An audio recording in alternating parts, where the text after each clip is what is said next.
శ్రీ ప్రజ్ఞాన విలక్షణ డాక్టర్ శ్రీనివాస సద్గురు స్వాముల వారిచే మరి ఈరోజు అనగా 31/10/21 ఆదివారం మధ్యాహ్నం క్లాస్ నందు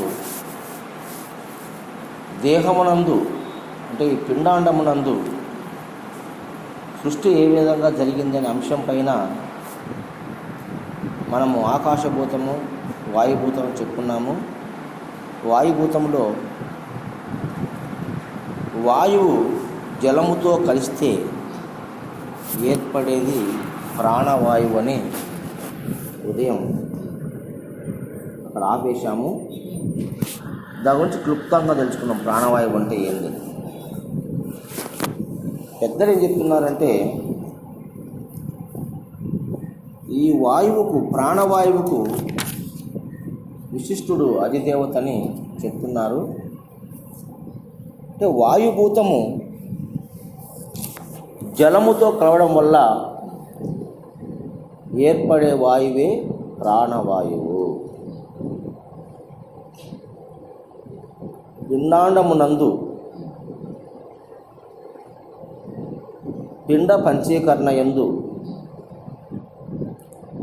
దేహ పంచీకరణ యందు వాయువు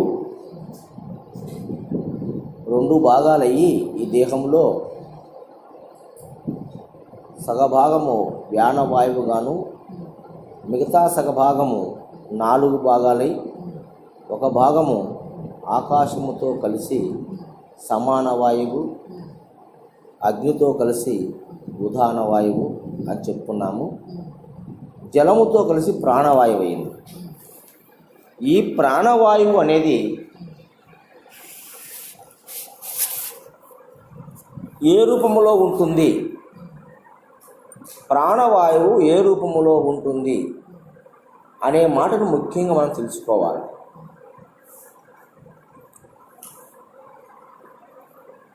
ప్రాణవాయువు ఏ రూపంలో ఉంటుందని మీరు అనుకుంటున్నారు? చెప్పండి. ప్రాణవాయువు ఏ రూపంలో ఉంటుంది?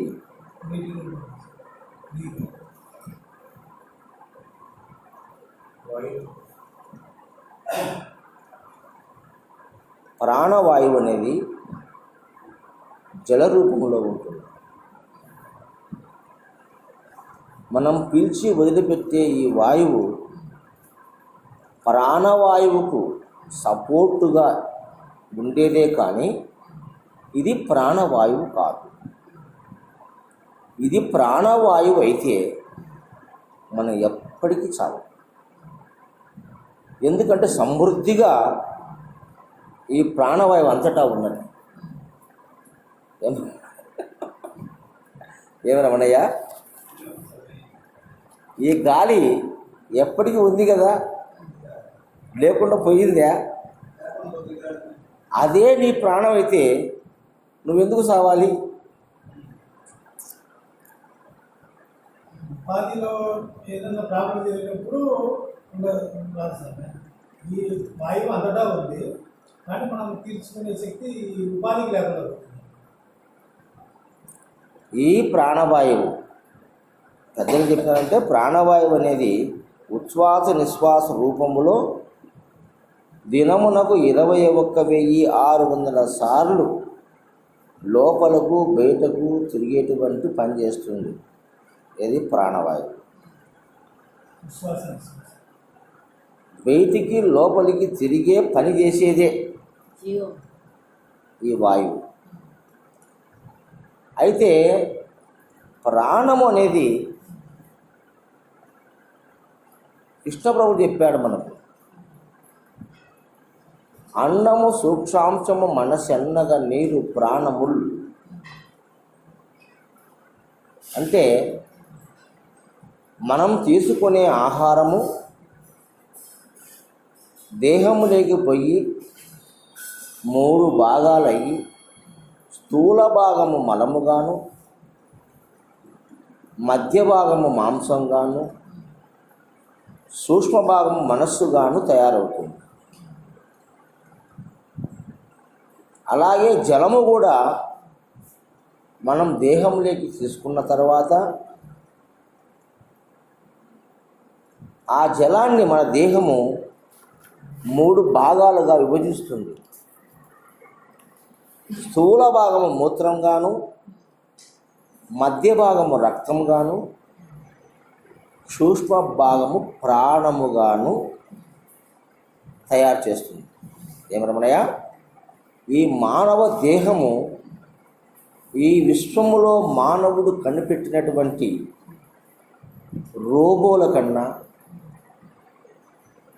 అధునాతనమైన ఎన్నో పరికరాల కన్నా అత్యంత ప్రామాణికమైనది, అత్యంత శక్తివంతమైనది, అత్యంత టెక్నాలజీ ఈ దేహంలో ఉంది. ఈ దేహంలో అత్యంత గొప్ప శక్తి స్వరూపం ఈ దేహం. ఈ టెక్నాలజీ తయారు చేయడానికి ఎవరి తరం కాదు, ఎవరు చెయ్యలేరు.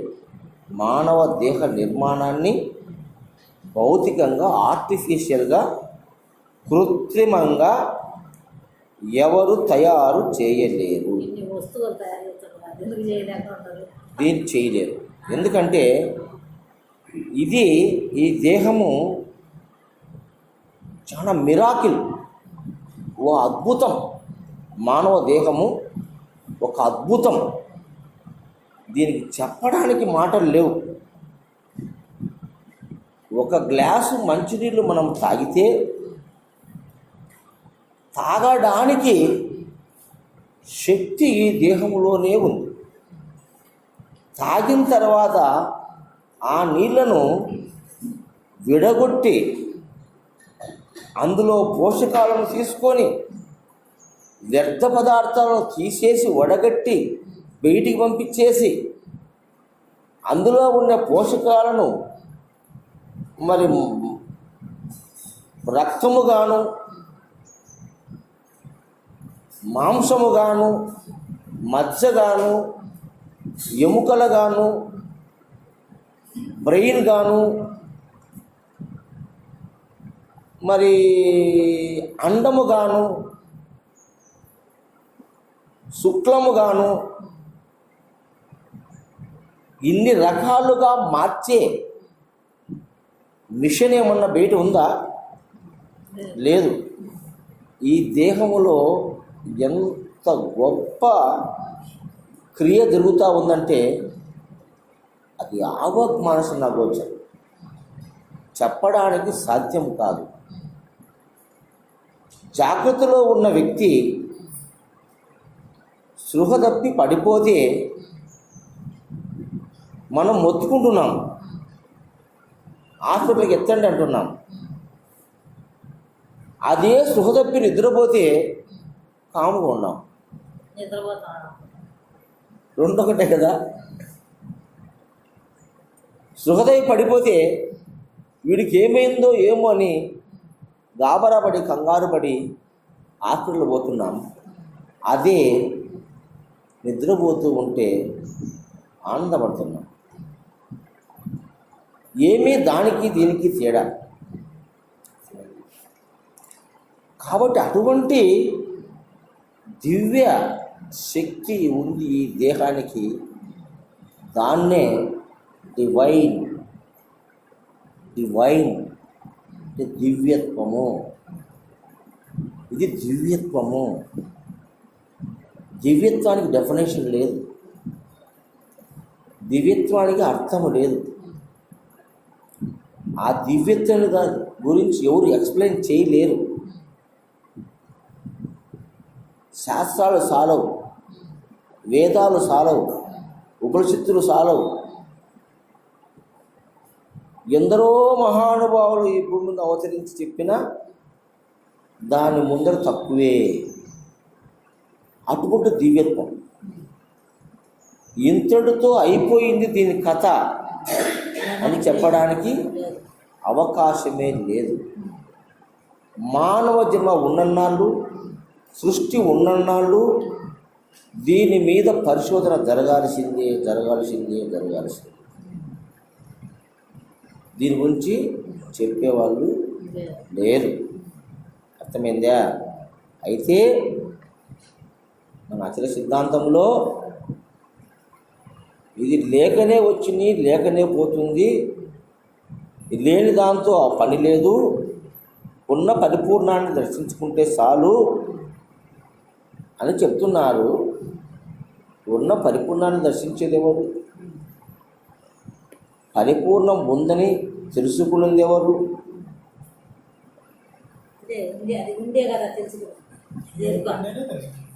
పరిపూర్ణం ఉందని, పరిపూర్ణ భావనను, పరిపూర్ణ సిద్ధాంతాన్ని, బృహద్ వాసిష్ఠాన్ని, శుద్ధ నిర్గుణ తత్వ కందార్థ ధరువులను,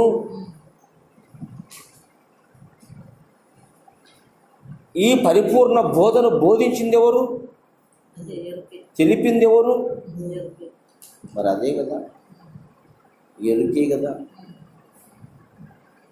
ఇది లేనిది, ఇది లేకుండా పోయింది, దాని చూసరికి దీని ఉనికి లేకుండా పోయింది.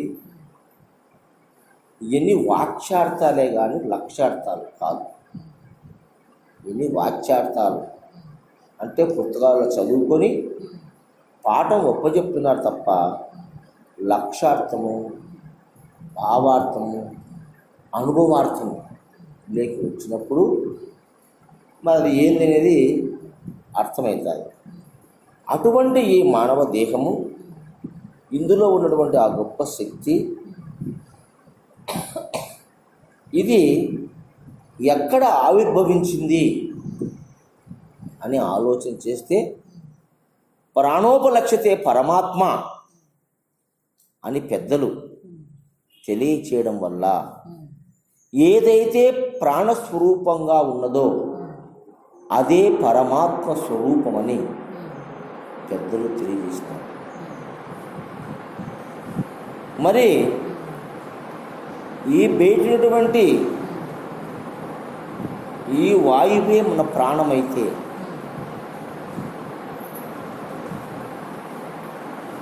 ప్రాణవాయువును, ఈ వాయువు జలముతో కలిసినప్పుడు ఏర్పడేదే ప్రాణవాయువు. మనం వ్యానవాయువు, ఉదానవాయువు, సమానవాయువు చెప్పుకున్నాం. కానీ ప్రాణవాయువు అనేది జలము, వాయువు రెండిటి మిళితముతో ఏర్పడేదే ప్రాణవాయువు. ఏం రమణయ్య? ఈ రెండిటి యొక్క మిళితముతో ఏర్పడేదే ప్రాణవాయువు. అటువంటి ప్రాణవాయువు ఈ దేహమునందు మనకు ఉచ్ఛ్వాస నిశ్వాసల ద్వారా 21,600 సార్లు లోపలకు బయటకు తిరిగే పని చేయిస్తుండేది ఆ ప్రాణం. ఎవరు దీని లోపలికి బయటికి లాగేది ఎవరు? నీవా? నీవు కాదే. నీవైతే సుషుప్తినందు నీవు నిద్రపోతున్నావు. 14 ఇంద్రియాలు లయమైపోయినాయి. వాలంటరీ ఆర్గాన్స్ అన్నీ స్విచ్ ఆఫ్ అయిపోయినాయి. తెలివి లేదు, జ్ఞానము లేదు, బుద్ధి లేదు, మనస్సు లేదు, చిత్తము లేదు, అహము లేదు. అప్పుడు ఎవరు ఈ లోపలికి బయటికి ఈ ఉచ్ఛ్వాస నిశ్వాస జరిపేవాడెవడు? అదే ప్రాణవాయువు. ఆ ప్రాణవాయువు నీ దేహంలో ఉంది. ఎప్పుడు ఉంటుంది? నీ తల్లి గర్భంలోకి పోయినప్పటి నుంచి, తండ్రి గర్భములో ఉత్పత్తి అయినప్పటి నుంచి ఉంది. ఎక్కడ ఉత్పత్తి అయినావు నువ్వు? తండ్రి గర్భములో ఉత్పత్తి అయినావు. తండ్రి గర్భములో ఉత్పత్తి అయిన నీవు జలములో ఉన్నటువంటి ప్రాణమును, అంటే ఇక్కడ ఉన్న ఒక విషయాన్ని గుర్తు చేసుకోవాలి. జలములో ఎన్ని భూతాలు ఉన్నాయి? 4 భూతాలు ఉన్నాయి. జలం ఉంది, అగ్ని ఉంది, వాయువు ఉంది, ఆకాశం. అవునా? అంటే జలములో వాయుభూతం ఉంది, మిళితమై ఉంది. అవి 4 ఉంటేనే జలముగా ఏర్పడడానికి అవకాశం ఉంది. లేకపోతే జలము ఏర్పడడానికి అవకాశం లేదు. అంటే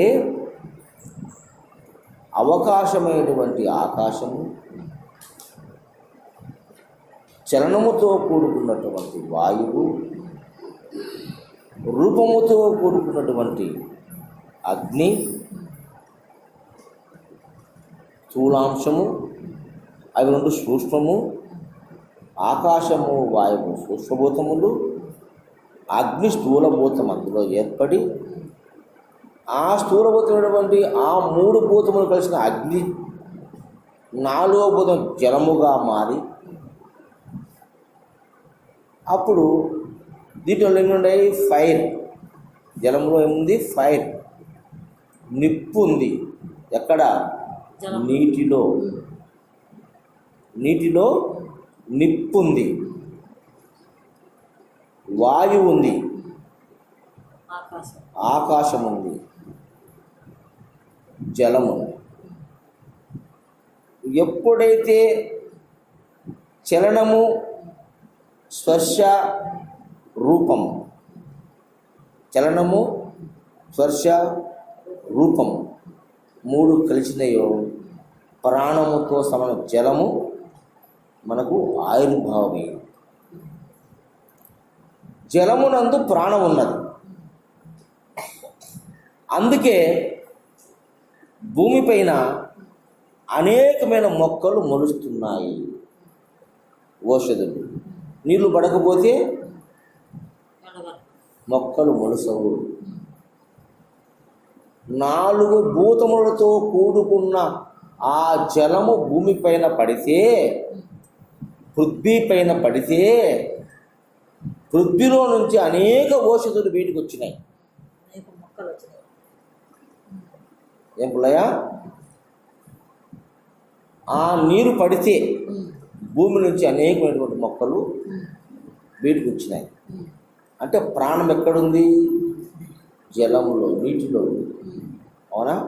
అందుకే మహావిష్ణువు కడలిలో, పాలకడలి అన్నారు. పాలకడలి అంటే శుద్ధ జలం అని. పాలకడలి అంటే పాలు శుద్ధమైనటువంటి శుద్ధ జలం. దానిపైన శేషశయనుడు. అంటే శేషశయనుడు అంటే ఏంది? వాయువు. పాలగడలు అంటే నీరు, శేషశయనుడు అంటే వాయువు. పవలించినాడు ఎవరు? శ్రీ మహావిష్ణువు. అలాగే ఈ దేహమైనటువంటి దానిలో జలముతో కూడినటువంటి ప్రాణస్వరూపమైన ఆ మహావిష్ణువు శేషమైన వాయు స్వరూపంతో ఏమై ఉన్నాడు? లింకపై ఉన్నాడు. ప్రాణవాయువే లోపల నుంచి ఆ జలతత్వమే ఈ వాయువును లోపలికి బయటికి లాగుతూ ఉంది. అంతేగాని మనం పీల్చేదేం లేదు ఇక్కడ. నీకు ప్రాణవాయువు సరిగా అందకపోతే ఊపిరాడక గస పెడతావు తప్ప వాయువుని పీల్చుకునే శక్తి నీకుందా? లేదు.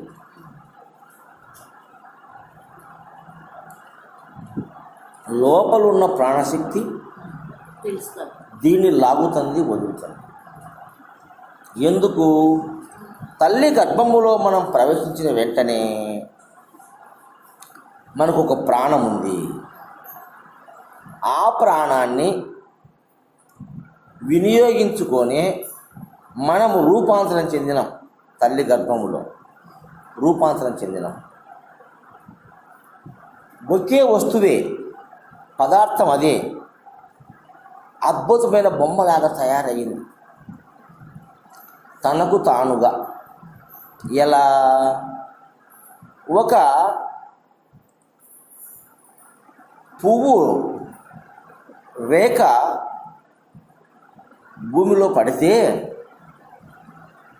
అది మొలకై చెట్టై ఆకులు కాసి అందమైన పువ్వు పూసింది కదా. పూసిందా లేదా? ఏ శక్తితో పూసింది అది? ప్రాణశక్తి. ఆ ప్రాణశక్తి ఎక్కడుంది? ఆ ప్రాణశక్తి జలములో ఉంది. భూమిని ఆశ్రయించుకొని జలములు ఏమున్నాయి? వాయువు ఉంది, అగ్ని ఉంది, ఆకాశం, అన్నీ ఉన్నాయి. అందుకే ప్రామాణికంగా జలము ప్రాణమని చెప్పాల్సిన అవసరం ఉంది. ఎందుకంటే వాయువు జలముతో చేరినప్పుడే ప్రాణవాయువు మనకు ఉత్పత్తి అయ్యింది. ఆ ప్రాణవాయువు చేతనే ఈ దేహం మొత్తం తయారైంది తల్లి గర్భంలో. అవునా కాదా? మనము పురుష గర్భం నుండి ఒక శుక్రకణము ఏ రూపంలో ఉంది? జల రూపంలోనే ఉంది. శుక్రకణము ఏ రూపంలో ఉంది? జల రూపంలోనే ఉంది. తల్లి గర్భంలో శోణితము జల రూపంలోనే ఉంది. అవునా కాదా? జల రూపములో ఉన్నటువంటి ఆ శుక్రము శోణితము రెండు జలములోనే. తల్లి గర్భములో జలం ఉన్నది, తల్లి గర్భంలో ప్రాణశక్తి ఉన్నది. తండ్రి గర్భంలోని ప్రాణశక్తి అర్ధబీజము, తల్లి గర్భంలోని ప్రాణశక్తి అర్ధబీజము రెండు కలిసి పూర్ణ బీజం అయ్యి మొలకెత్తింది. ఆ మొలక ఆ ప్రాణశక్తితోనే పెరిగింది. ఈ గాలితో పెరగలేదు, ఈ గాలితో పెరగలేదు. ఎందుకంటే తల్లి గర్భములో ఈ వాయువు లేదు కదా. ఉందా? లేదు కదా. మరి ముక్కుతో ఏమన్నా పీల్చుకున్నాడా? లోపల పిల్లవాడు పీల్చుకోలేదు, పీల్చుకునే అవకాశమే లేదు. కానీ ప్రాణంతో ఉన్నాడా లేడా? ప్రాణంతో ఉండడమే కాకుండా దినదినానికి అభివృద్ధి అయినాడు, పెరిగినాడు. అవయవాలు మొత్తం నిర్మాణమైన లోపల ఈ మిషను, ఈ దివ్యత్వమైనటువంటి ఈ మిషను ఎన్ని రకాలుగా ఇందులో అవయవాలు, కణ కణానికి శక్తి, కళ్ళు, చెవులు, మరి అన్ని ఇంద్రియాదులు ఎంత అద్భుతంగా ఉన్నాయి. అన్నీ అంత అద్భుతంగా పనిచేస్తున్నాయి. మళ్ళా ఊరికి ఉండడం కాదు, అన్ని పని యాక్టివ్గా పనిచేస్తున్నాయి. దేని పనే చేస్తుంది. కన్ను చేస్తుంది, చెవు చేస్తుంది, ముక్కు పని ముక్కు చేస్తుంది, నాలుగు పని నాలుక, నోరు పని నోరు, కాళ్ళు పని కాళ్ళు, చేతులు, మనసు పని మనసు, బుద్ధి పని బుద్ధి, చిత్తం పని చిత్తం, అహం పని అహం. ఏ ఇంద్రియం పని ఆ ఇంద్రియం పర్ఫెక్ట్గా తప్పకుండా. ఏ రోజైనా తప్పు చేసినాయా? ఇంద్రియాలు తప్పు చేయలేదు. కళ్ళు ఏమన్నా మాట్లాడినాయా? చెవులు ఏమన్నా చూసినాయా? తప్పుడు పని చేసినా ఏమన్నా? చెయ్యలేదు. పర్ఫెక్ట్ పని, ఒక ఇంచు కూడా తేడా రాకూడదు. దేని పని అది చేస్తూ ఉంది. ఇంత టెక్నాలజీ ఆ తల్లి గర్భములో తయారైన పిండానికి వచ్చిందంటే ఆ ప్రాణశక్తి, ఆ ప్రాణము, అంతర్ప్రాణం అంటారు దాన్ని.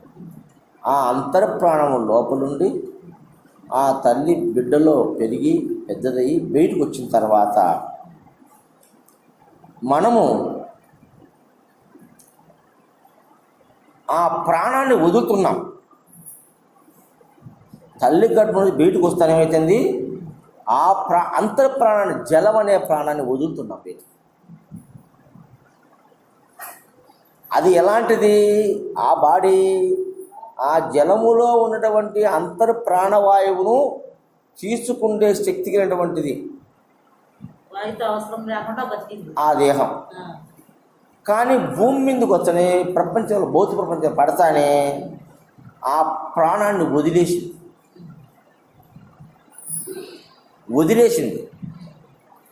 వదిలేస్తే ఇక్కడ ఖాళీ ఏర్పడింది. ఏం వదిలింది? అంతర్ప్రాణాన్ని వదిలింది. బిడ్డ బయటకు వస్తానే ఇన్స్పిరేషన్ కాదు తీసుకునేది. గాలి తీసుకోదు, వదులుతుంది. ఫస్ట్ వస్తాను గాలి వదులుతుంది, ప్రాణాన్ని వదులుతుంది.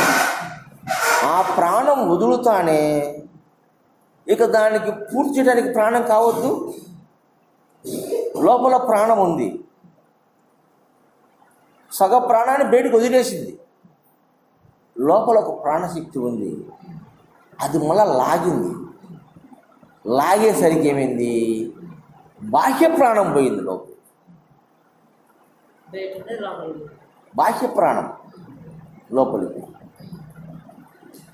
పోయేసరికి బాహ్య ప్రాణములో కూడా దానికి లింకప్ అయింది కాబట్టి ఆ ప్రాణాన్ని ఆసరా చేసుకొని అది జీవిస్తూ ప్రతిసారి కూడా ఈ ప్రాణం కోసం, ఇది అంతర్ప్రాణాల ఉత్పత్తి కోసం, అంతర్ప్రాణం కోసం ఇది పరిగెడుతూనే ఉంది.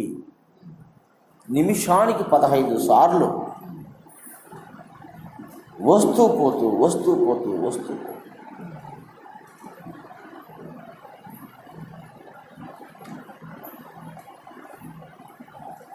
ఆ లోపల ఉన్న అంతర్ప్రాణము మనకి ఎక్కడ తిరుగుతుందంటే సహస్రారం నుంచి మూలాధారానికి తిరుగుతుంది. అది లోపల ఉంది. ఈడికి అట్లా తిరుగుతాడు ఆ ప్రాణం.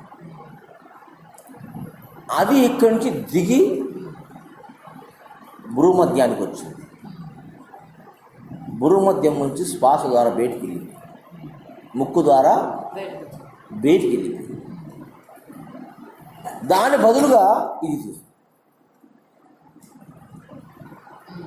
అప్పుడు ఒక ప్రయత్నం చేస్తానే ఉంది, రావడం ఇది బ్లాక్ అయిపోయింది, ఇది మూసకపోయింది.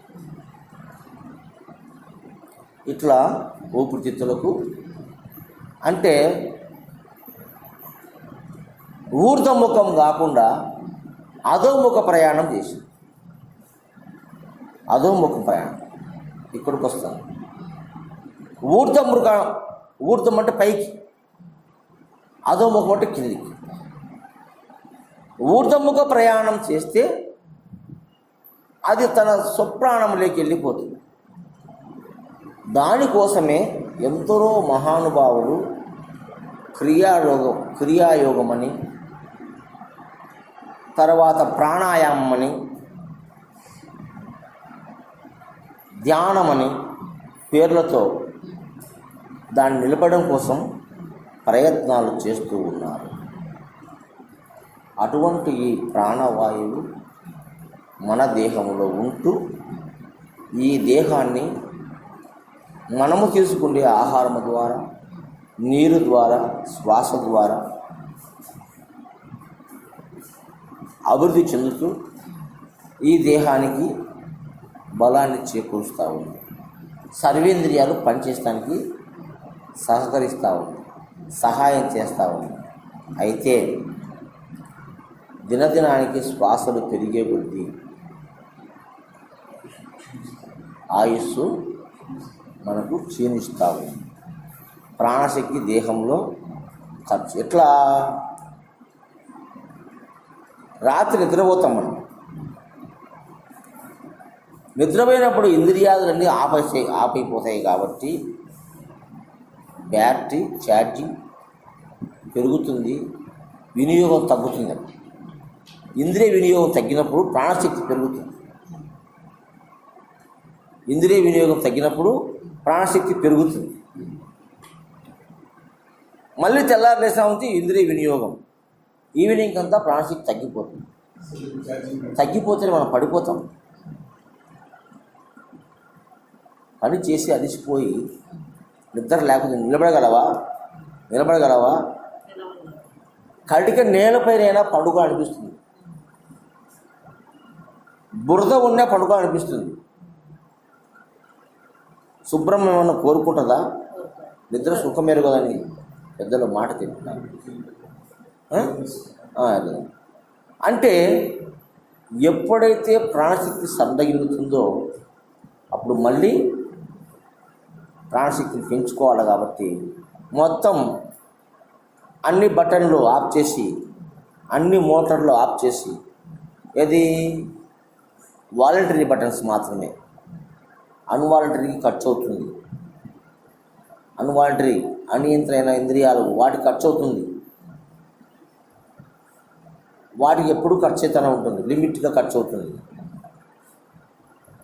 వీటికి మాత్రము ఎక్కువ ఖర్చు అవుతుంది. ఇప్పుడు ఇండికేటర్లు పెట్టినా మనం, వాటిని ఎప్పుడు లైట్ వెలుగుతూ ఉంటుంది. అది పెద్ద ఖర్చు కాదు. ఎక్స్టర్నల్గా ఆడుతుంటాయి ఈ ఫ్యాన్లు, ఈ ట్యూబ్ లైట్లు, ఈ మిక్సీలు, ఈ గ్రైండర్లు, ఈ ఫ్రిడ్జ్లు, ఈ టీవీలు, వీటికి ఖర్చు అవుతుంది. అవునా కాదు? అలాగే మన దేహంలో ఉన్న ప్రాణశక్తి, అన్వాలంటరీ ఆర్గాన్స్ మనం ఆఫ్ చేసినప్పుడు ప్రాణశక్తి ఇంక్రీజ్ అవుతుంది, పెరుగుతుంది. మళ్ళీ ఈ పని చేస్తే మళ్ళీ తగ్గుతుంది. అందుకని రోజు నిద్రపోవాలి. మనం రోజు 6 నుంచి 8 గంటలు నిద్రపోవాలి. అప్పుడే మనం ఆరోగ్యంగా ఉంటాం. లేకపోతే ప్రాణశక్తి సన్నగిలి చచ్చిపోతాము. అర్థమవుతుందా? నీ తిండిలోనూ నీ తిప్పట్లోనూ కాదు, నువ్వు తినాల్సిందే, 3 పూట్ల పని చేయాల్సిందే. కానీ నీలో ఉన్న ప్రాణశక్తి నువ్వు పూర్తిగా ఖర్చు పెడితే నువ్వు తొందరగా మరణిస్తావు. ఉచ్ఛ్వాస నిశ్వాసలు పెరగడమే ప్రాణశక్తి ఖర్చు కావడము. మనలో ఒక భయం ఏర్పడింది, అప్పుడు శ్వాసలు పెరుగుతాయి. పెరగవు, శ్వాసలు పెరుగుతాయి. ఆనందం వచ్చింది, శ్వాసలు పెరుగుతాయి. రన్నింగ్ చేసినావు, శ్వాసలు పెరుగుతాయి. కాబట్టి నీలో ఇంద్రియాలు చేసే ప్రతి పనికి శ్వాసలు పెరుగుతాయి. తప్పు చేసినాం, శ్వాసలు పెరుగుతాయి. మంచి చేసినాం, శ్వాసలు పెరుగుతాయి. ఎనీ యాక్షన్ బాడీలో, ఏ యాక్షన్ ఈ బాడీలో వచ్చిన శ్వాసలు పెరుగుతూనే ఉంటాయి. ఈ శ్వాసలు పెరగడం వల్ల మానవుని యొక్క ప్రాణశక్తి ఈ దేహంలో తగ్గుతుంది. ఆ ప్రాణశక్తి ఎప్పుడైతే పూర్తిగా తగ్గిపోతుందో, ఏది దేహము ఆరోగ్యవంతంగా ఉండి ప్రాణశక్తి పూర్తిగా నశించిపోతుందో అప్పుడు ఈ దేహము ప్రాణాన్ని కోల్పోతుంది. అది ఎప్పుడైతే ఇడిచిపెట్టిందో అప్పుడు ఇది ఆగిపోతుంది. ఆ లోపల ప్రాణం వదలకపోతే ఇది వదలదు, ఇది వదిలిపోదు. లోపల ప్రాణం ఎప్పుడైతే వదులుతుందో అప్పుడు ఇది వదులుతుంది. ఒక మనిషి అనారోగ్య పరిస్థితిలో దేహం సృష్టించిపోయి మనసులో పడుకొని ఉంటాడు, కానీ ప్రాణం ఉంటుంది. ఆ అంతర ప్రాణం ఉన్నంత వరకు ఈ శ్వాస వానికి ఆడతానే ఉంది. ఎప్పుడైతే అంతర ప్రాణము పూర్తిగా అయిపోయిందో అప్పుడు ఇది ఆగిపోతుంది. ఎప్పుడైతే టార్చ్ లైట్లో పూర్తిగా పవర్ అంతా, బ్యాటరీ సెల్లో ఉండే పవర్ అంతా అయిపోయిందో అప్పుడు లైట్ ఆరిపోతుంది. లోపల పవర్ ఉంటే వెలుగుతానే ఉంటుంది. పవర్ ఎప్పుడైతే పూర్తిగా అయిపోతుందో అప్పుడే ఆరిపోతుంది. అంటే మరణానికి ప్రాణానికి, ప్రాణముతో ఉంటే జీవము, ప్రాణం పోతే మరణం. ప్రాణం ఉంటే జీవము, ప్రాణం పోతే మరణము. అవునా కదా? ప్రాణం పోయింది, తుది శ్వాస వదిలినాడు. తుది శ్వాస ఎక్స్పైర్ అంటే వదలడం, ఎక్స్ప్రెషన్. ఇన్స్పిరేషన్ తీసుకోవడం, ఎక్స్ప్రెస్ అంటే వదలడం. ఎక్స్పైర్ ఎప్పుడైతే వదులుతాడో అప్పుడు ఎక్స్పైర్డ్, చచ్చిపోయాడు, వెళ్ళిపోయింది, గాలి వెళ్ళిపోయింది. అవునా? లోపల ప్రాణం ఎప్పుడైతే పోతుందో అప్పుడు బయటి గాలి పోయింది, ఇంకా లోపలికి రాదు. పోయింది, లోపలికి రాదు. లోపలికి పీల్చే ప్రాణం ఉంది లోపల, అది సత్యం. ప్రాణం పోయిందంటే అది ప్రాణం లేదు. ఆ ప్రాణం పోయేసరికి ఈ గాలిని పీల్చుకునే శక్తి ఈ దేహానికి లేకుండా పోయింది. అవునా కదా? అందుకే విశిష్టుడు అగిదేవుడు ఈ ప్రాణవాయువు అంటే ఒక విశిష్టమైనటువంటి ప్రజ్ఞ, ఒక ప్రత్యేకమైనటువంటి జ్ఞానం, ఒక ప్రత్యేకమైనటువంటి శక్తి ఉన్నటువంటి ఒకే ప్రాణము మనలో ఉండే ప్రాణవాయువు. ఈ దేహములోనే కాదు, 84 లక్షల జీవరాశులలో వృక్షములు కానీ, జంతువులు కానీ, మానవుడు కానీ, క్రిమి కీటకాదులు కానీ, ఎవరికైనా కానీ అన్ని జీవులకు మూలాధారమైన ప్రాణం ఒకటి ఉంది. ఈ బయట ప్రాణం ఒకటి ఉంది. మూల ప్రాణమే సూత్రము, ఆ మూల ప్రాణమే దైవం. అందుకే ప్రాణోపలక్ష్యతే పరమాత్మ. అందుకే దీనికి మనము మహావిష్ణువుతో పోల్చినాం, నారాయణునితో పోల్చినాం. నారము అనగా నీరు, నారం అనగా నీరు, నీటినందు ఉద్భవించాడు కాబట్టి నారాయణుడు. ఇక్కడ ఇంకొక విషయం మనం చెప్పుకుంటాం. విఘ్నేశ్వరుని ఎందుకు నీళ్ళల్లో వేస్తున్నాం మనము? ఏమి రమణయ్య? విఘ్నేశ్వరుని మనం పెట్టుకొని పూజ చేసి 3 నెలలకు కానీ, 5 నెలలకు కానీ, వారానికి కానీ, 10 రోజులకు కానీ ఎక్కడ వేస్తున్నాము? నీళ్ళల్లో వేస్తున్నాము. ఏమి దాని అర్థము? నీరే కదా ఆధారం. వాయుగుండం మేడలేసింది సముద్రములో, బంగాళాఖాతంలో వాయుగుండం లేచింది. గంటకు 800 కిలోమీటర్లతో ఈదురు గాలులు, భారీ వర్షము, ఉరుములు మెరుపులతో కూడినటువంటి కుంభవృష్టి కురుస్తుంది అని వాతావరణ శాఖ మనకు చెప్తుంది. అంటే వాయుగుండం మేడలేసింది, నీళ్ళల్లో లేచింది. ఏ పుల్లయ్య? అవునా కాదా? అంటే నీటిలో జలం ఉంది, జలములో నీరు వాయువు ఉంది, జలములో వాయువు ఉంది, సూక్ష్మంగా ఉంది.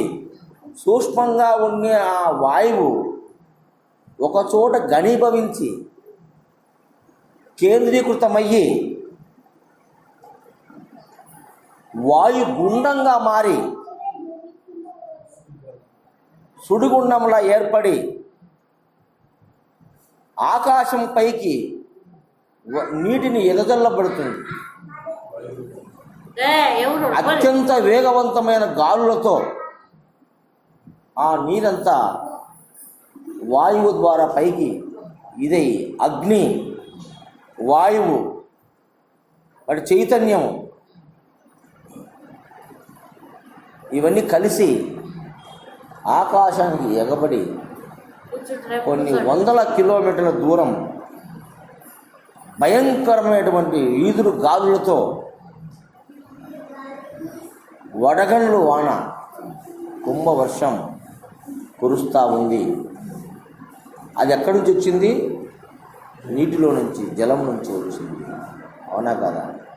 అలాగే ఈ ప్రాణం అనేది, ఈ ప్రాణవాయువు అనేది జలములో పుట్టింది కాబట్టి మనకు దశావతారములలో మహావిష్ణు మొదటి అవతారము మత్స్యావతారము, జలచరములు సృష్టి. అవునా కదా? చెప్పుకున్నాము. అందును బట్టి ఈ ప్రాణము నీటిలో పుట్టింది కాబట్టి, మరి నీరే ప్రాణంగా మారింది కాబట్టి, ఆ ప్రాణస్వరూపమైనటువంటి విఘ్నేశ్వర స్వరూపము ఎవరి పుత్రుడు? విఘ్నేశ్వరుడు ఈశ్వర పుత్రుడు. అవునా కాదా? ఈశ్వరుడు అనగా ఎవరు? సృష్టికి ఆధారం పరమేశ్వర తత్వం. ఆ యొక్క పరమాత్మ లక్షణమే ప్రాణం. ఆ ప్రాణానికి మరి ఆ ప్రాణానికి ఒక గుర్తు వాళ్ళ కుమారుడు విఘ్నేశ్వరుడు తొండం పెట్టి చేసినాము. మరి ఎక్కడ పోతే నీళ్ళలో పుట్టింది కాబట్టి ప్రాణము, ఆ ప్రాణానికి ప్రతిరూపంగా భావించే విఘ్నేశ్వరుని గణనాథుడు. గణములు అనగా ఇంద్రియములు, ఇంద్రియాల కన్నిటికి నాథుడు గణనాథుడు. సర్వేంద్రియాలు ఆ యొక్క శక్తితోనే, ఈ శ్వాసనే, ముక్కులో వచ్చిపోయే ఈ అంశ జపముతోనే ఆ సర్వేంద్రియాలు పనిచేస్తున్నాయి కాబట్టి ఆ యొక్క ఉచ్ఛ్వాస నిశ్వాసాలకు మరి గుర్తుగా విఘ్నేశ్వరుని మనం పెట్టుకున్నాం కాబట్టి అతన్ని మళ్ళీ యాదశ్వరి మనం వేయాలా? జలములోనే వేయాలా? ఒక వ్యక్తికి ఎండసోర కట్టుకుని సన్స్ట్రోక్, వడదెబ్బ తగిలి మరి వాంతులు బేదులు అయిపోతే డాక్టర్ కాడికి పోతే ఏం చేస్తాడు? ఏమి ఎక్కిస్తాడు? నీళ్ళు ఎక్కిస్తున్నాడు. అది ఎక్కించి వాడు వేసుకుంటున్నాడు కదా. సోలారపడిపోయినోడు, పిలుస్తే పలకనోడు, మతి తప్పి పడిపోయినోడు, చెవుడు గుమ్ములు వాడు యాన్నో గుహలో వస్తుంది మాట వినపల్లె. అట్లా మాట వచ్చేవాడు ఇంతలోతు కండు లోపలికి పోయి చర్మం అంతా బంక అయిపోయి ఇట్లా లాగుతుంటే సాగిపోతుంటుంది.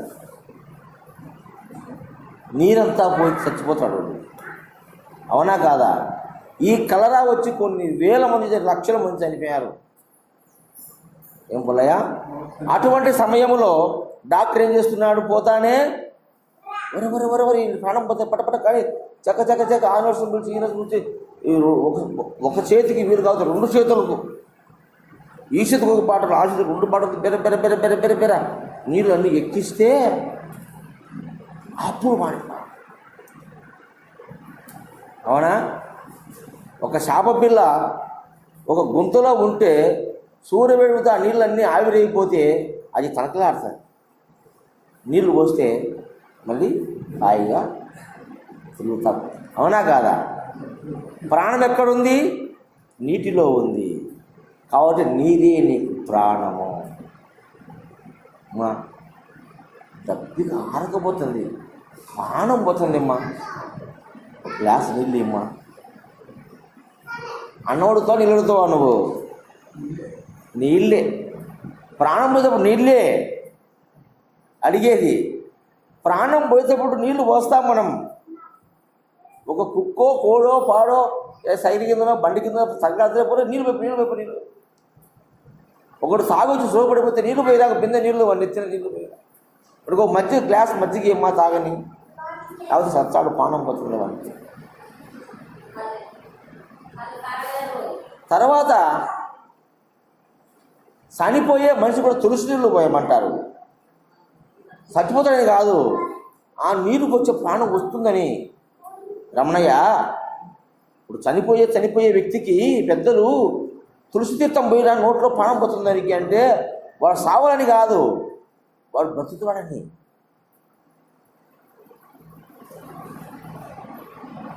దింపుడు కల్లంకాడ కూడా దింపి తీర్థం ఇచ్చారు అని. మళ్ళా దింపుడు ప్రకారం దింపి తులసి తీర్థం పోస్తారు. ఏడన్నా ఉంటే దీంతో బయటకు వచ్చింది. ఉన్నారని పెద్దలు చెప్తున్నారు మనకు. అటువంటిది ప్రాణవాయువు. ఈ ప్రాణవాయువు ఈ ముక్కు కాడ మనకు యాడ కనపడలే. దీని దావ ఏడుంది? ఇదో ఈ ముక్కులో ఉంది దావ. ఈ ముక్కులోంచి పోతుంది వచ్చింది మనకు కనపడుతుంది. కాబట్టి దాన్ని పట్టుకున్నాం మనం. ఈ ఉచ్ఛ్వాస నిశ్వాస ప్రాణం. అవునా? ఇంకా ఏడబోదది, ఈయన్నే పోయేది ఈ ముక్కులోనే. అందుకు ఆ ముక్కును మనము పట్టుకుంటున్నాము. ఇప్పుడు పత్రి అని ఒక ఆయన శ్వాస మీద ధ్యాసని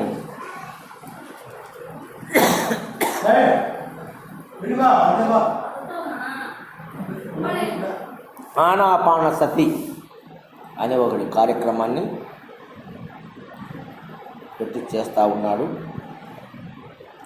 కాబట్టి అటువంటి ఈ ప్రాణవాయువు మనకు ఎంతో ప్రాముఖ్యమైనది, ఎంతో ముఖ్యమైనది. దీని గురించి నెక్స్ట్ ఇంకా మనము చాలా చెప్పుకునేది ఉంది, అప్పుడు చెప్పుకుందాము. ఇంకా అపాన వాయువు గురించి చెప్తాము.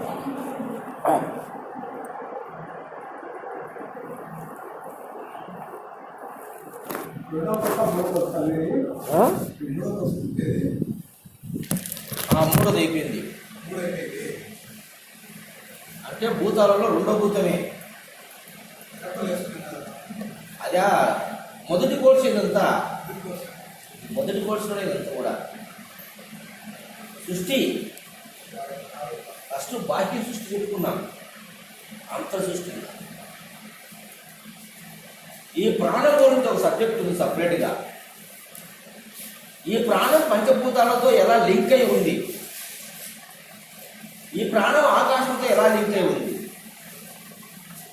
ఈ ప్రాణము వాయువుతో ఎలా లింక్ అయి ఉంది, ఈ ప్రాణం అగ్నితో ఎలా లింక్ అయి ఉంది, ఈ ప్రాణం జలముతో ఎలా లింక్ అయి ఉంది, ఈ ప్రాణం పృథ్వీతో ఎలా లింక్ అయి ఉంది. ఆ సబ్జెక్ట్ వేరే ఉంది.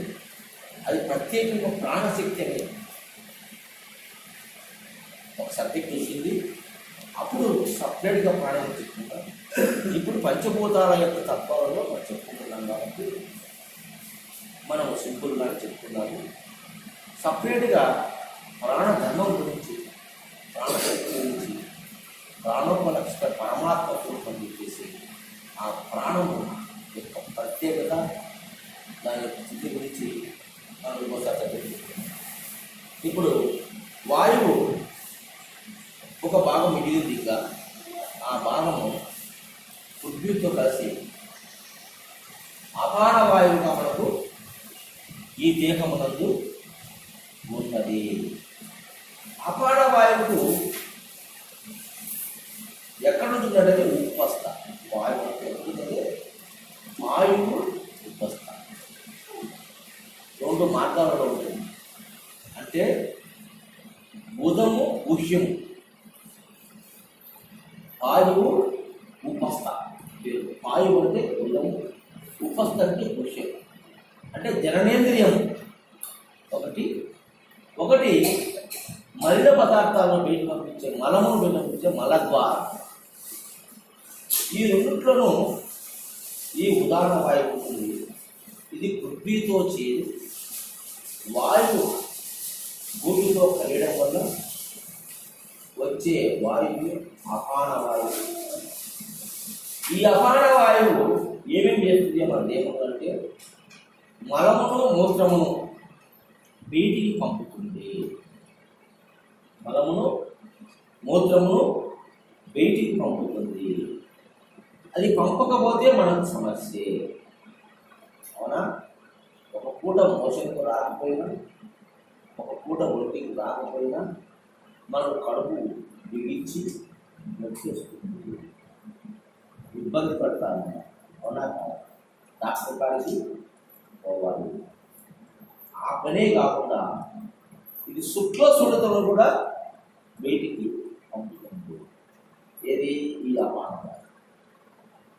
శుక్లము శోణితము అంటే స్త్రీలో శోణితము, పురుషుల్లో శుక్లము. ఈ రెండు కూడా బయట పంపిస్తుంది ఈ అపాన వాయువు. అంతేకాకుండా స్త్రీలకు ఋతుక్రమాన్ని కూడా బయటికి నడిపించేది అపాన వాయువు.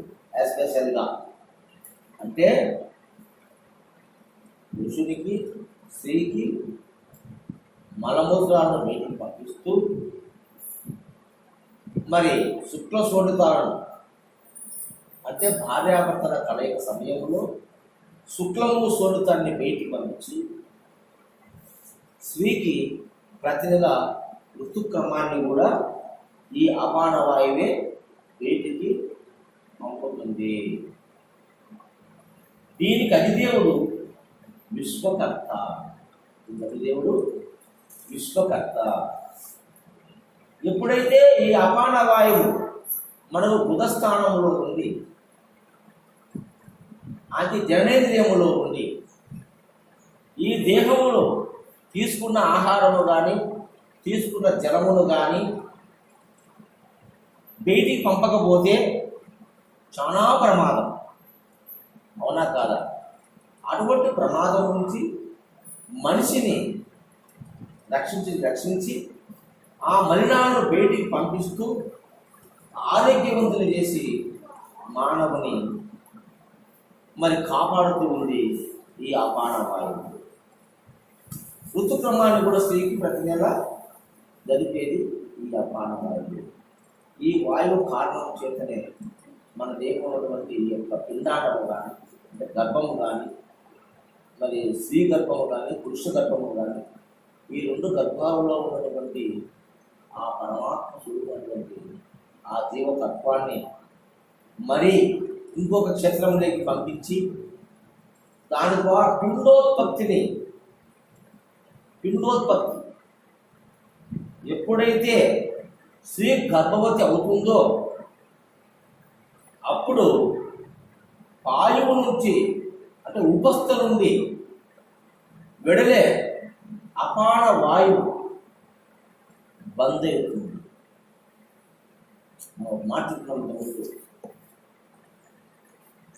గర్భం పెరిగిందా, పిండం పెరిగిందా? గర్భం పెరుగుతుందా, గర్భాశయం పెరుగుతుందా? గర్భాశయం ఉంటే పిండం పెరుగుతుందా? పిండం పెరగడం వల్ల గర్భం పెరుగుతూ ఉందా, గర్భం పెరగడం వల్ల పిండం పెరుగుతూ ఉందా? పిండంతో మనం నిర్ధారణ వేసుకున్నాం. పిండం పెరిగితే గర్భం పెరగదు, గర్భం పెరిగితేనే పిండం పెరుగుతుంది. అవునా? ఎలా పెరుగుతుంది గర్భం అన్నప్పుడు ఎప్పుడైతే స్త్రీలో శోణితము, పురుషుల్లో శుక్రము రెండు తల్లి గర్భములో ఏకమైనయో అప్పుడు గర్భాశయ కంఠము మొత్తము లాక్ అయిపోతుంది, మూసకపోతుంది. ఆ సందర్భంలో మూత్రాశయములో ఉన్నటువంటి అపాన వాయువు మూత్రాన్ని విసర్జింపజేస్తుంది. వాయువునందు అంటే మలద్వారంలో ఉన్నటువంటి అపాన వాయువు మలాన్ని బయటికి పంపిస్తుంది. అయితే గర్భంలో ఉండే అపాన వాయువు బయటికి రాకుండా గర్భాశయ కంఠం బిగించడం వలన అది లోపలే ఉత్పత్తి అవుతూ టైర్కు మనం గాలి కొడితే ఎట్లా సైలు పెరుగుతూ ఉందో టైరు అట కొడితే అట కొడితే అట్లా గడియకు రోజు రోజుకు వారం వారానికి నెలకు ఈ అపాన వాయువు ఉత్పత్తి పెరిగి గర్భాశయము పెరుగుతుంది. ఎప్పుడయ్యా అందరు పిండం పెడితే కడుపు ఉంటుంది అన్నారు. తప్పు. కడుపు పెరిగితే పిండం పెరుగుతుంది. కడుపు ఎలా పెరుగుతుంది చెప్తున్నా. ఎలా పెరుగుతుంది కడుపు? గర్భాశయ కంఠము క్లోజ్. ఎప్పుడైతే శుక్రకణము పోయి గర్భంలో చేరి శుక్రము స్వరూపము ఏకమై బీజమై పిండమయ్యిందో, పిండోత్పత్తి జరిగిందో, అప్పుడు గర్భాశయ కంఠం మూతపడడం వల్ల దేహములో ఆ ప్రాంతములో ఏర్పడే అపాన వాయువు బయటికి రావడానికి అవకాశం లేదు. కాబట్టి లోపలనే ఉత్పత్తి అవుతుంది, పెరుగుతుంది. అపాన వాయువు పెరిగే కొద్దీ గర్భము పెరుగుతుంది. గర్భము పెరిగే కొద్దీ పిండము.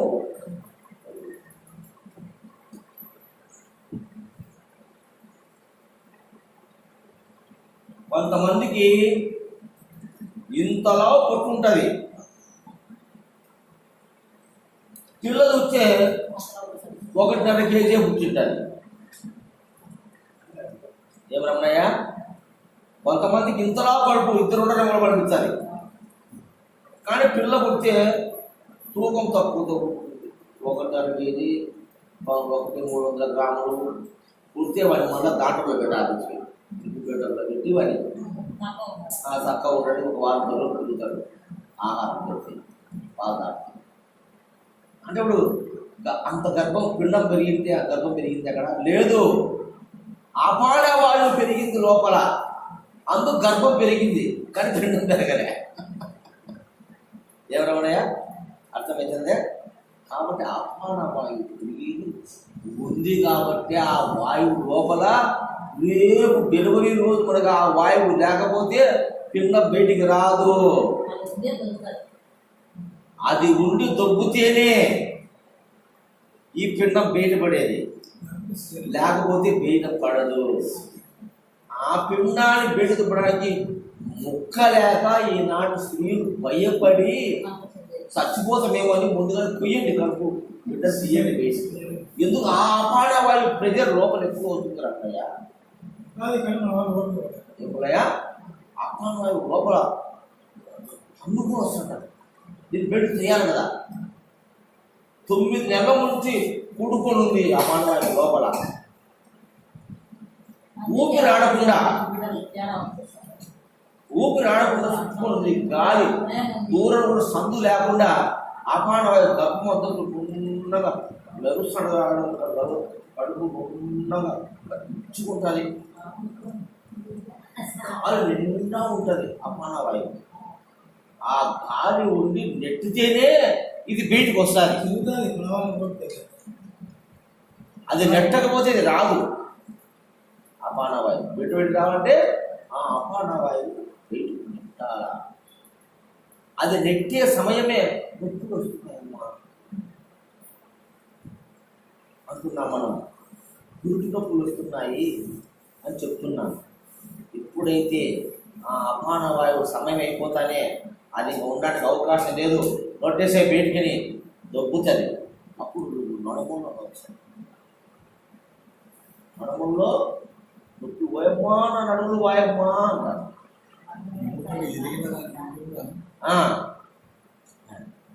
అది నొప్పి నెట్టుతుంది. ఉండాలి, నెట్టినప్పుడు నొప్పి వస్తారు. అది ద్వారము ఓపెన్ కావాలంటే కష్టం కదా. అది 9 నెలల నుంచి మూసిపోయి సీల్ అయ్యింది గర్భాశయ కంఠం. అది ఓపెన్ అయ్యింది నొప్పి. అందుకే స్త్రీకి డెలివరీ అయ్యేటప్పుడు 56 పెలుసుల పెయిన్ వస్తున్నాయి. పెద్ద లెక్క చెప్తున్నారు. మనిషి నొప్పి తట్టుకోవాలంటే 45 పెలుసుల కన్నా ఎక్కువ నొప్పి మనిషి తట్టుకోలేడు. నొప్పి డ్రెస్లో పొడుస్తావు. నీళ్ళని లీటర్లతోనూ, గుడ్డలను మీటర్లతోనూ, జాగాను చదరాలతోనూ, మరి వెయిట్ కేజీలతోనూ ఎలా పొడుస్తామో నొప్పిని కూడా డ్రిల్స్ అనే పదముతో కొలుస్తారు. 45 టెన్స్ కన్నా మించి నొప్పిని మానవుడు భరించలేడు. ఒక్కసారి శరీరంలో ఎముకలన్నీ ఎరిగిపోతే ఎంత నొప్పి వస్తుందో అంత నొప్పి 56 నుంచి 58 టెన్స్ల నొప్పి డెలివరీ టైంలో ఆ కాన్పులో స్త్రీకి వస్తుంది. కాబట్టి ఆ నొప్పిని ఎవరు బరాయించలేరు. అంత నొప్పిని బరాయించాలట. అంత నొప్పిని అంత వేగంగా నెట్టుతుంది ఈ అపానవాయువు. అందుకు బిడ్డలు 2 నిమిషాలమ్మా, 2 నిమిషాలు కాన్పోయి ఉన్నారు. అమ్మ నాకు నొత్తడెత్తున్నప్పుడు ఈమె పోయేట పోయి ఆయన పోతున్నాడు కాన్పోయినాడు. కొంతమంది ఇప్పుడయా నిజంగా మంత్రసారి కాసం అటు పోతాడే ఓ పట్టే ఈడ పడిపోయాడు బిడ్డ. అవునా కాదు? అప్పుడే మళ్ళా అంటే అంత ఓర్పు ఉండింది వాళ్ళు. ఇప్పుడు రోజు వచ్చాము ఇంకా నెల టైం ఉంటుంది. ఈ అపాన వాయువు పీడనం ఎక్కువైతే చిన్న చిన్న నొప్పులు వస్తుంటాయి, అప్పుడప్పుడు వస్తుంటాయి. దానికి కూడా భయపడి ఈ ఈ పిల్ల నొప్పులు నువ్వమ్మా హాస్పిటల్ పోదమ్మా అంటే వాళ్ళు స్కానింగ్ చేసి ఈ నొప్పులుగా రాలేదు మాత్రలు రాయించమంటుంది. కాబట్టి ఆ విధంగా ఈ అపాన వాయువు, ఈ అపాయ వాయువు లేకపోతే ఈ సృష్టిలో ఉన్న జంతువులన్నీ అంటే పిండాండ మనకు అండజములు పిండజములు ఉన్నాయి కదా, పిండజములన్నీ బిడ్డలను కనాలంటే ఈ అపాన వాయువు ప్రధానమైనది. ఆ బిడ్డలకు సోటు ఇవ్వాలన్న గర్భంలో అపాన వాయువు కావాలా. అపాన వాయువు లేకపోతే బిడ్డ పెరగడానికి కూడా సోటు గర్భాశయంలో లేదు. అందుకే గర్భము పెరిగితేనే పిండం పెరుగుతుంది, కానీ పిండం పెరిగితే గర్భం పెరగదు అనే సూత్రాన్ని మనము తెలుసుకున్నాము. అవునా కదా? అందరూ పిండం పెరిగిపోతే కడుపు పెరుగుతుంది అంటున్నాం. కడుపు పెరుగుతుంది ఆల్రెడీ ముందే, తర్వాత పిండం దాంట్లో పెరుగుతూ వస్తుంది. కడుపు పెరుగుతుంది, అపాన వాయువు వేడి కాకుండా మూసేసుకుందా. ఆ అపాన ఉత్పత్తి అయిపోయి అది పీల్చుకుంటా పోతుంటే తర్వాత అదే నెట్టితే వెయిట్కి వస్తుంది. ఆ విధంగా ఈ యొక్క అపాన వాయువు మన దేహంలో మన శరీరంలో మలినాలను, వ్యర్థ పదార్థాలను, ఋతుక్రమాన్ని, పురుషుల్లో శుక్లమును శోణితాన్ని, పురుషుల శుక్లాన్ని, స్త్రీలో శోణితాన్ని, ప్లస్ స్త్రీ గర్భ అవస్థలో ఉన్నప్పుడు మరి ఈ పిండాన్ని బయట చేయడానికి ఎన్ని రకాలుగా మనకు ఈ అపాన వాయువు ఉపయోగపడుతుంది. ఈ అపాన వాయువే మనకు శరీరంలో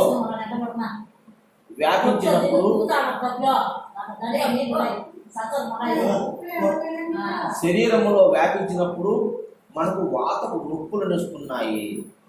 ఈ అపాన వాయువు చేరడం వల్లనే మనకు నొప్పులు, గ్యాస్ ట్రబుల్, కీళ్ళ నొప్పులు, కండరాల నొప్పులు, ఒళ్ళు వాయడము, అపాన వాయువు మనకు బయటికి పోకుండా శరీరంలో వ్యాపించినప్పుడు వచ్చే రోగాలు.